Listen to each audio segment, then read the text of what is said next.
A constant voltage, 50 voltage, is maintained between A and B, okay, of the circuit shown in the figure. The current through the branch CD. இதுல போன கரண்ட்டை கண்டுபிடிக்கும் இந்த circuit. Actually இது ஒரு பெரிய question. இது ஐன்னு எடுத்து இந்த சைடு I1, இந்த சைடு I2, இது I3, இத I1 மைனஸ் I3, இத I2 பிளஸ் I3, இது போல சால்வ் பண்ணி ஒரு கிர்ச்சாஃப்ஸ் லா செகண்ட் லாவை யூஸ் பண்ணி கம்ப்ளீட்டா போறதுக்கு ஒரு 10 நிமிஷத்துக்கு மேல ஆயிடும். நான் ஒரு சிம்பிள் மெத்தட் உங்களுக்கு சொல்லித்தரேன் இந்த கொஸ்டினை. அதை அடாப்ட் பண்ண பழகிக்கங்க. சரியா? I think it will be very much useful for you. இது மாதிரி சம் வந்துச்சுன்னா இது ரெண்டும் சேம் பொட்டன்ஷியல் இமேஜின் பண்ணிக்கோ. நாட் சேம் பொட்டன்ஷியல், இமேஜின் பண்ணு. அப்ப எஃபெக்டிவ் ரெசிஸ்டன்ஸ் என்ன வரும்? இந்த 1 and 3 parallel, அப்படிதானே? 1 and 3 parallel. அதே போல 2 and 4 are parallel. அப்போ இது 1, 3, இது 2, 4, இது 1 into 3 divided by 1 plus 3, which is equal to 3 by 4.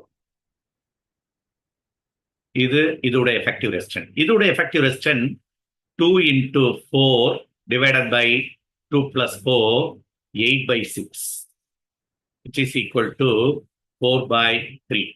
This is 4 by 3. Right. இப்போ இது ரெண்டு சீரீஸ். அப்போ what is the effective resistance? 3 by 4 plus 4 by 3 is the effective resistance. Effective resistance, which is equal to 12, 9 plus 16, which is 25 by 12. 25 by 12. So the effective resistance is 25 by 12. Okay, let it be effective resistance. அப்போ இதுல வர்ற current என்னவா இருக்கும்? I will be equal to V by R. இங்க வர்ற current V by R effective. V எவ்வளவு? 50 by 25 by 12. ரெண்டு cancel ஆச்சுன்னா 2 times 2 into 12, 24 amperes. நல்ல கவனமாக கவனிக்கணும். இப்பதான் now இதுல வர கரண்ட் 24 amperes. ஓகே, அப்போ இதுல இருக்க வோல்டேஜ் டிராப் என்னவா இருந்திருக்கும்? இந்த வோல்டேஜ் டிராப் இப்ப நம்ம பார்த்ததுல இது 3 by 4ன்ற ஒரு ரெசிஸ்டன்ஸ். இதுல ரெசிஸ்டன்ஸ் இஸ் 4 by 3. அப்ப இதுல வோல்டேஜ் டிராப் என்ன? V1 equal to I R1.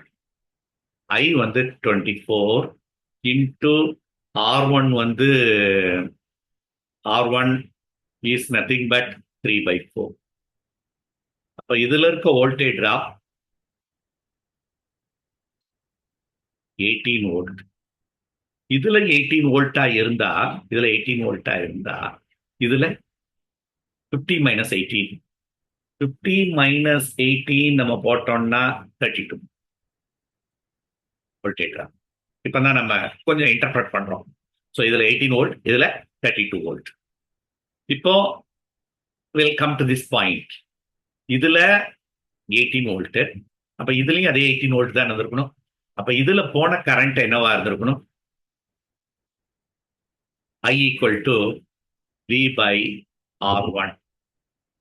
V வந்து 18 by 1, 18 amperes போயிருக்கும். நல்லா கவனிக்கணும். இப்பதான் இந்த I1 கரண்ட் வந்து ரெண்டு பேரலல், சேம் வோல்டேஜ். அப்ப இதுலயே 18 வோல்ட், இதுலயே வோல்டேஜ்.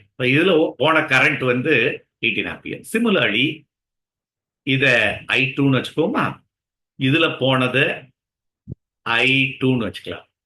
I2 will be அதே போல இதுல voltage drop 32,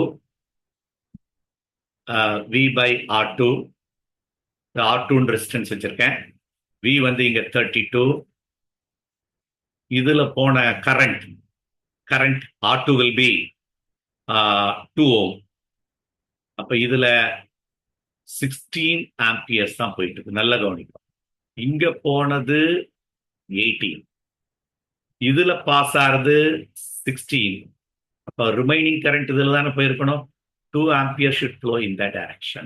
So the answer is 2 ampere.